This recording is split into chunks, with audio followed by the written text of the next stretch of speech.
crooked? I am crooked in the camera. It just looks like I'm leaning. Well, it's fine. I should fix that at some point. It's not that bad. Anyway, hey Go Gang. Today I want to show you another game from my US Go Congress US Open tournament. I know this is a lot of like serious review videos, but you know, hey, once a year we got to splurge, right? The rest of the year we can drink wine and play Go and do all the other things. But today's game is very special because this was at least my favorite win, I think, of this Go Congress. This was yeah, definitely my favorite win, I think, of all the games. And, you know, I think it was my favorite win because, I already knew, like my opponent, Gilbert Fang, I'd played actually several times before in various US Opens. I had known him since he was a kid. Like, he was coming and playing, like, I remember when he was like a two-dan, and I don't know how old he was, probably like 8 or 9. Just those kids are just too strong. He had definitely come into his own. Like, he is now like a young adult, which is crazy. And, I got to play him again. So number one, just having a little bit of familiarity with my opponent and also being able to get to watch him progress and grow up is just, it's just nice, right? That's just nice. And second, I just really liked my play this game. Like, yes, I do make some mistakes. They're not that bad. If you look at the graph above my head, you can see I make some, kind of lightish orange mistakes along the way. But really, we're up through, like, let's say move 112 with only 5 mistakes. And those are like, the biggest one's only 5 points. Most of them are like 3-point mistakes. So like, I'm playing real solid, secure Go here. And I'm just not like Gilbert, my opponent, is trying lots of things, and I'm just not having any of it. Like, I am just playing this very stalwart kind of game. I do get a little bit outside, and again, that's kind of playing the game that I like to play often, or at least the game that I was feeling this year specifically. And so, yeah, I just felt like, it was kind of like a come at me, bro kind of attitude. And so I was pretty happy about this win. Now, I did make a little mistake in my last video. I actually quoted, I was actually having a hard time like reconciling the order of the games. And I quoted my last video as my game 4. I actually realized it was game number 5, and that's why I felt so tired during it. Because game number 4 was after the rest day. And so I came into this game, I finally got a little bit more sleep, still not quite enough to cover the sleep debt I had accrued through the first 4 days of the Congress.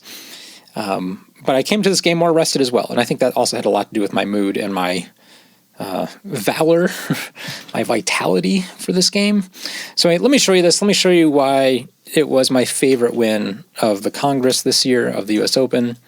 I am white, so, as white, normally I don't get to play the outside kind of games.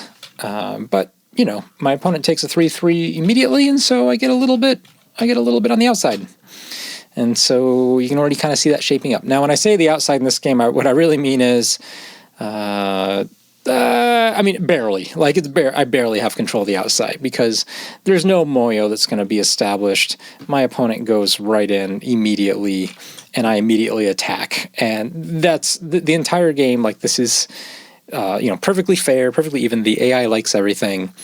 But basically, we just have a splitting attack where I have a giant wall and a little bit of a corner influence kind of formation. And boom, this defines the rest of the game. This fight spills throughout the rest of the board. And so it's just one of those games, and which are usually not my favorite kind of games. But again, that's where that like, come at me, bro, I'm not going to take any kind of garbage or crap kind of attitude kicked in. And, why I liked it. It was fun to do that and be successful. So here, Gilbert makes a tiny base, which is totally reasonable, sort of helping the weaker side. This peep is still good. And just to go back a little bit, for those of you who don't know, or may not realize, and I haven't talked about this in a while, you may have played a lot of this type of Joseki, either recently or maybe just especially with this exchange, which we don't really play anymore. Like this used to be the old one, and some of you have figured out that, oh, if you're gonna Hana here, this is still fine for black. You actually don't need to make this exchange, but it's even better than that because this peep at C is actually quite good because specifically it works with R14 really well, and so in order to counter that, in order for white to counter black basically getting the corner and taking advantage of these little tiny weaknesses in the outside to almost attack your stick immediately, that's why white actually wants to play here at A, or at least get a stone here and go 1, 2, 3, and then Hane. The 1, 2 Hane leaves this weakness that's a little bit too close to the edge. Leaving a little more in the center lets you counterattack it a little more effectively. And so that's why white is happy to give black one more line of territory on the P line, because this cut isn't as bad. Now that being said, you can see that the AI still wants to play there.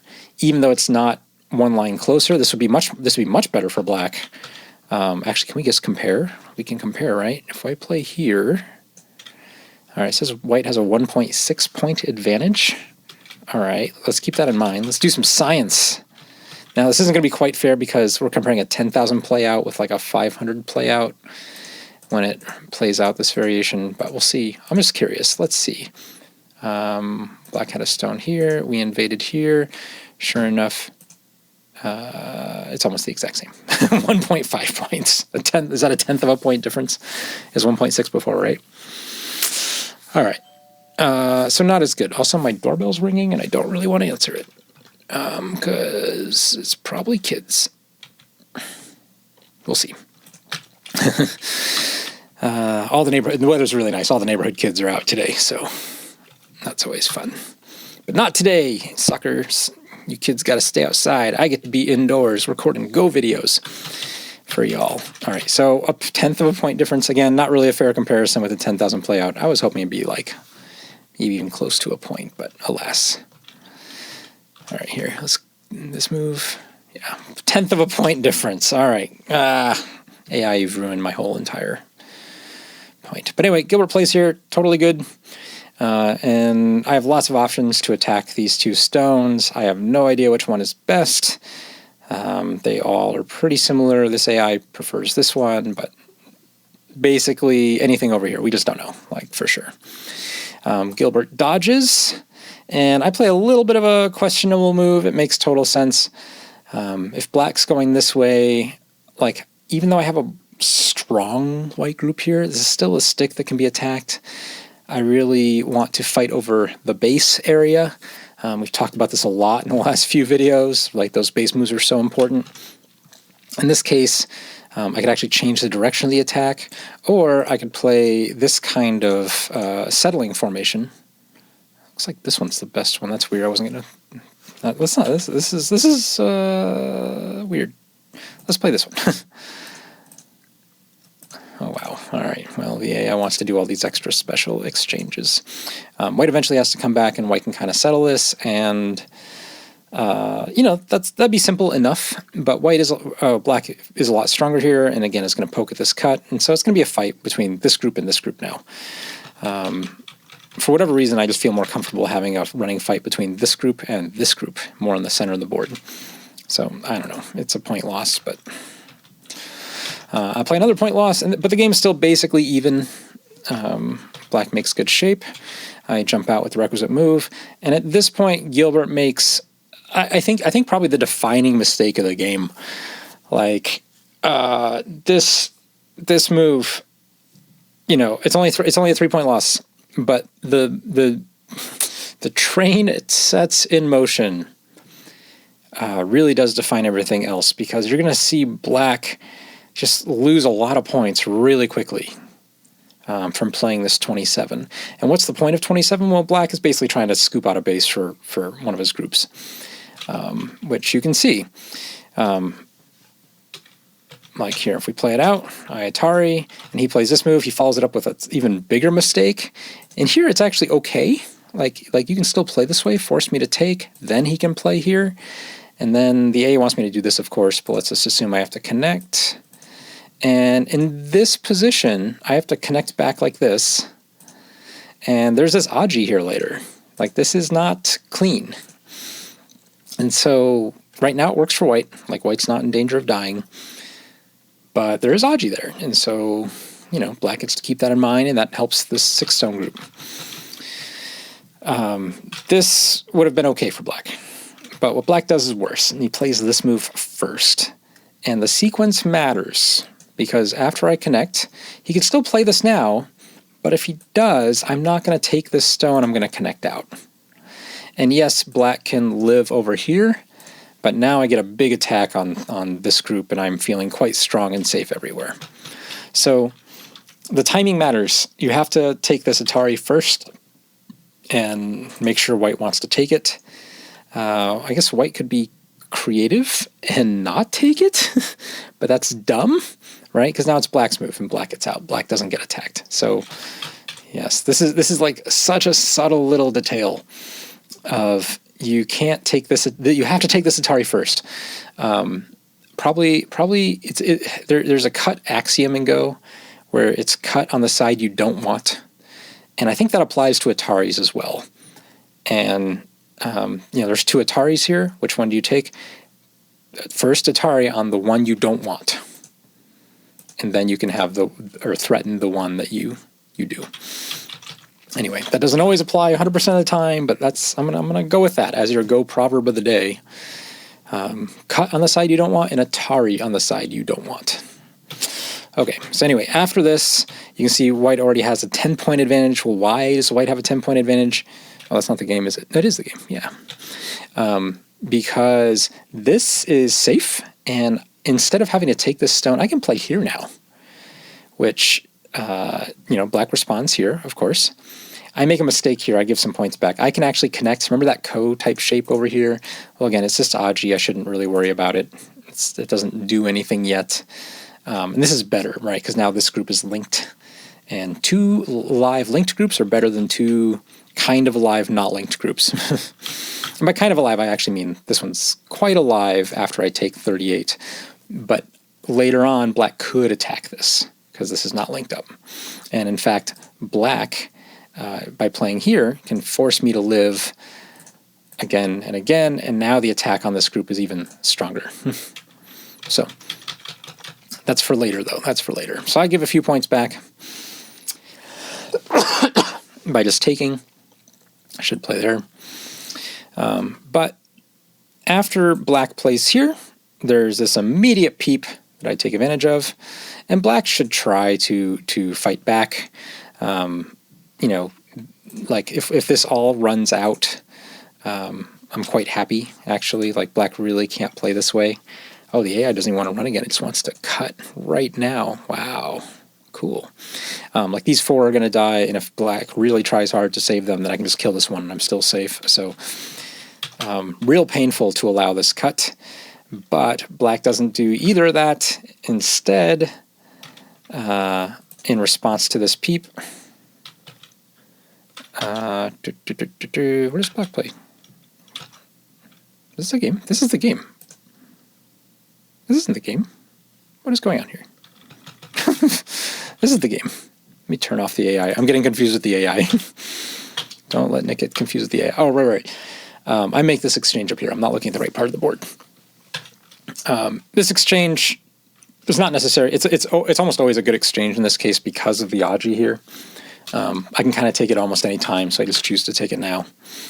And then, when I peep here, black plays here, and this is just another mistake.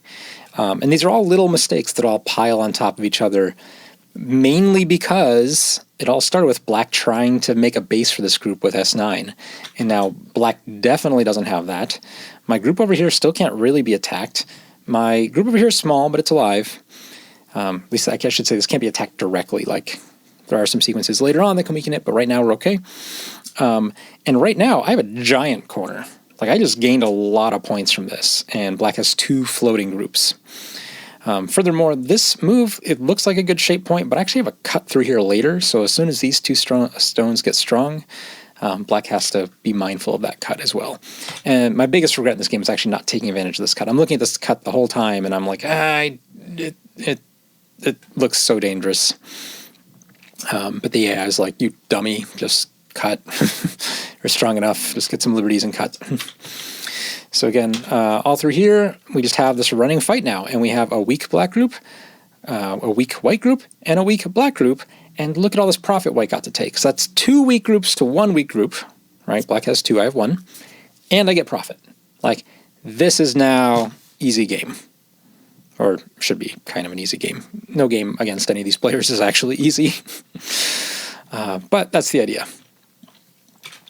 Black makes shape, I connect back, black runs out again, I run out, and we're just sort of in this running fight, but black really has 2 groups to manage, I only have 1.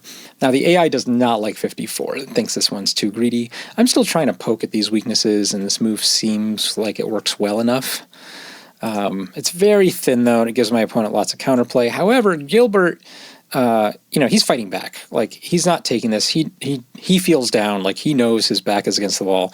If you're ever running with 2 weak groups and your opponent only is running with 1, and your opponent is profiting, that's like you feel bad as a Go player. This situation happens all the time where one player will have 2 weak groups, and the other player will have 1, but when this happens, it's usually because the 2 weak group player has taken some profit, usually in the corner or the side at this point. But that's not the case here, and that's why it's such a big advantage for white. All right, so Gilbert's fighting back, diving in, poking at the weakness in this long, 2-space extension, overextension. But he doesn't really have time to fully commit to it either. This isn't actually a very good way to go about dealing with it, because now he has 3 groups to manage and I only have 2. And I still have all this corner profit. All these moves for white are good. These are all very AI approved. Black has to come back and play this slow move. Like, look at that connection. That just feels terrible, doesn't it? But you have to make it, right? They're just moves you just have to make so you don't get captured. Here I make a little mistake in direction. I thought this was better because this forces black to keep running and I'll naturally get strong, and then I can just cap and surround the whole group. But the mistake is assuming that black wanted this to live. And black's like, no, I don't need that to live anymore, I give up. And I turn and kill the side group. So effectively we've gone back to 2 weak groups versus 1 group, and I have even more profit. If we go back to the AI, you can just see that white graph just climbing. We're up to a 20-point advantage. And again, that's just reflecting 2 weak groups, black has to manage, I only have to manage 1, and I have all this profit. Great, like, hard-nosed game, where's the opening? Now here we play a lot of yellow moves, as you can see. I'll turn those off. We're still just sort of running out. And at this point in the game, after black plays this move, I take a long time here on my clock because what I'm really worried about is I'm like, well, if we're all just running, what if I actually get captured? Black has actually gotten a lot stronger up here. This wall is not nearly as dangerous looking to the black group. Now, in reality, it still kind of is, because I can still sort of push through and do these cut type things. But, after all these jumps, like, black is fine, black can manage. There's not a lot there. This was a much bigger deal before black got a couple of jumps out, and I could just cleanly eat a stone or 2. The same thing over here, black is actually out and ahead of me, so I'm the one who's behind enemy lines. Like, I'm the one who feels like I'm in need of a little bit of a parachute. And it's also risk management. I do not want to die. I'm like, if I just keep running out and I do not live, and somehow Gilbert kills the dragon, I still lose this game, even though I have this giant profit. But, I look at some sequences. I can't quite figure out how black will attack this as effectively as, to either kill it, specifically to kill it, but also just to gain something really large. And so this is kind of like, I know it doesn't feel like I'm being brave, but this move took some bravery. And again, I had to read and figure out, like, am I doing the right thing? Am I doing the right thing? Am I doing the right thing? And the AI is like, yeah, totally. Now, the AI prefers this kind of shape here to get out a little bit faster and away from the strength down here, but the idea is still good. It's still solid. I am still way up.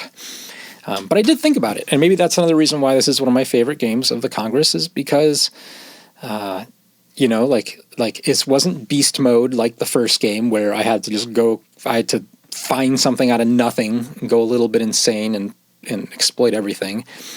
This is like, let's sit down, have a grown-up chat with ourselves, and decide, are we committing? Are we in to saving this group? And yes, like, there's enough open space. Black has enough weaknesses to exploit. No question, we go. Now, what's funny is, however, there's a lot of variations here in these sequences that I'm not really going to get into, where the AI is totally fine exchanging. Like, the AI is totally fine with, like, giving up most of this and just getting a white group over here. And it still puts white way up. And actually, in some cases, it's like the preferred sequence from what I played in the game. So even though, in my own mind, I was like, if I give this up, I'm going to lose the game, the AI thought I was so far ahead, it even disagreed with that. So here we go, and then I had thought a little bit about Black cutting here, and he totally did it, and I just calmly play 80. This isn't the best move, because the AI, like I just mentioned, is not fearful of exchanging, so I was more scared of this, of basically getting trapped here on the inside like this and just getting swallowed. But, you know, the AI is like, hey, you got a big old Panuki group over here, you're fine. You can give all that up, you're still winning. And this is something, this or some similar variations are like the preferred AI ones, which is astounding to me. I don't want to play that way. I do not feel like giving up the dragon I just committed to, and so I play 80. And 80 works fine. Like this, you know, might not feel like it, but this creates enough problems for Black once you start looking at all the cutting points that I'm still fine. And let's see, what's the point difference for that? If we turn the AI on, it says it's a 1.5 loss. The AI would prefer these exchange variations, but not bad. And furthermore, you know, Black is going to ask for more. Like Black needs more, so Black's going to play some crazy moves too. All right, so here, when Black defends this stone, we obviously have to go cut on this side and exploit these weaknesses, and these really aren't that hard to exploit. Black really can't do anything else over here. Oh no, Black can do this. Did I even think about this move? Is this a problem? Oh dear. I don't think it's a problem. Is it just it's just an exchange, right?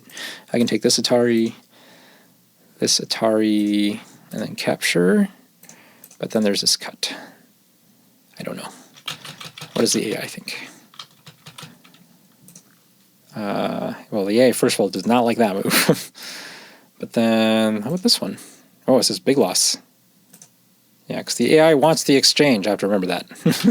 All right. Silly, silly AI. Okay, but either way, if you have a stick like this and your opponent has this little L shape, like a small knight shape, you just have to remember you have to cut through it like this. Cut it at the waist. And that'll open up the cuts on both sides. So over here, this makes it very easy. Black plays here, and I just connect. And voila, I'm safe. I spent a lot of time reading this out during the game as well. All these moves, right, I'm trying to read my own weaknesses. And I already knew this didn't work for Black, but you know, it's fine. Like, Black gets a little something out of it, so, you know, effectively, Black kind of saves these 3 stones. Yeah, I mean, I guess I should say they are saved, but everything else is still dead. So, we're fine. These are actually even more dead. However, at this point, Gilbert's still feeling real behind. He should play something over here. Like, this is a big corner. Granted, it's not entirely his yet. There's still Aji. There's still things here, but this is. Let me see. Is that the AI move? Is that what you wanted? Yeah. Oh, for sure. Anything over here, though. But this is the best move. Now, the AI still has white up by 30 points. Okay, and I know that feels real hard to imagine. How is it possible that white's up 30 points? Well, look at the size of this corner. Like, I know this corner looks huge. In fact, if Black gets this, we can even count 1, 2, 3, 4, 5, 5 by 5, about 25 points or so. That's a huge corner. You get a 25-point corner. Black has another, you know, 10-point corner here, 35, another 5 points here, 40. There's clear 40 points on this board, and Black has no problems, right? But look at this, guys. Like, this is just massive. This is way more than 40 points, plus I still get Komi, and I have Sente. Like, no problem. So, I think Gilbert was looking at the board and going like, no, he needs more. Just taking this isn't enough to win. So he asked for this. But the problem with this, of course, is that, hey, this is not cleaned up at all. And now I have a strong group.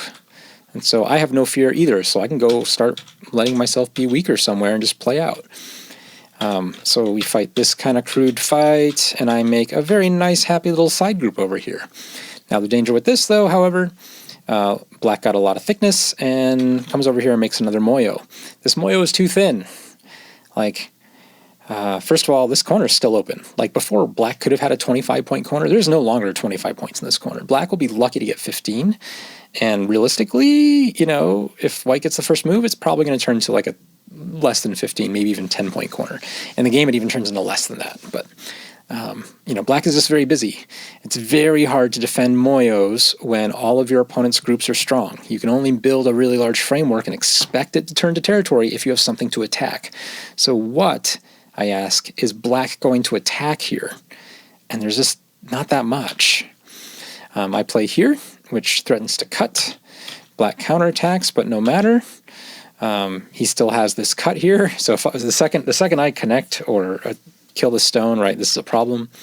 So he just connects, and I get a nice Panuki. Now I am super strong here. This is worth points, and black still doesn't have this defended. So he tries to defend the top, no problem. This is like Miai. Miai meaning we can go either direction. So if your opponent takes one, you take the other. Bam, bam, we go over there. Your opponent gets one, I get the other. No problem. Tries to turn this into some points, but that gives me an opportunity to create more mischief. And, you know, 120, this stone specifically, I don't need this one to survive. I'm not actually expecting it to survive. I just want some free stuff because all of this is way open. And the more little fragments of stones I have over here, the more black has to worry about. And this is too thin. So I can, again, double Hane because I have these two stones over here that I can link up to and even start to make a base. Black pushes back, and I just jump in. Black caps, and I just jump in.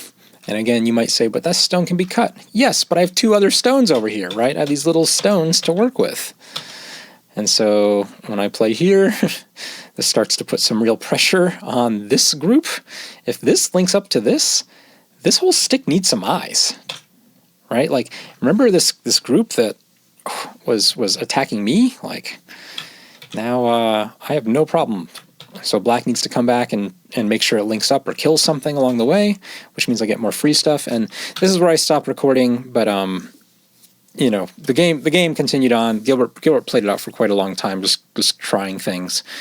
But in the end, it was, I don't know, it was not countable. Realistically, these points all disappear. I can't remember if I killed these four or not. I killed something over here. Maybe it was these two. Whatever it was, like, you know, he fought hard, he fought well, but it was just that snowball effect from early on that goes all the way back to 27. And you can just see how that played out, right? It was the fact that this attachment doesn't really accomplish very much, and you know, it just launched 2 weak groups versus 1 weak group fight, and that's too much to manage. You don't want to be that busy in a Go game. Lee Sedol, right, famous Korean Go player, the last person to really beat AlphaGo famously in game 4 of his 5-game series that you all know and love. You know, part of his style is to leave a lot of weak groups, but to also make sure your opponent has a lot of weak groups. Don't let anyone be strong ever. And man, that was very much in contrast to Lee Chang-ho's The Stone Buddha style. But it always has to be fair. Like you can either play like Lee Chang-ho and everyone is strong and safe. That's cool. Or you can play Lee Sedol and no one is safe. Like every group is floating.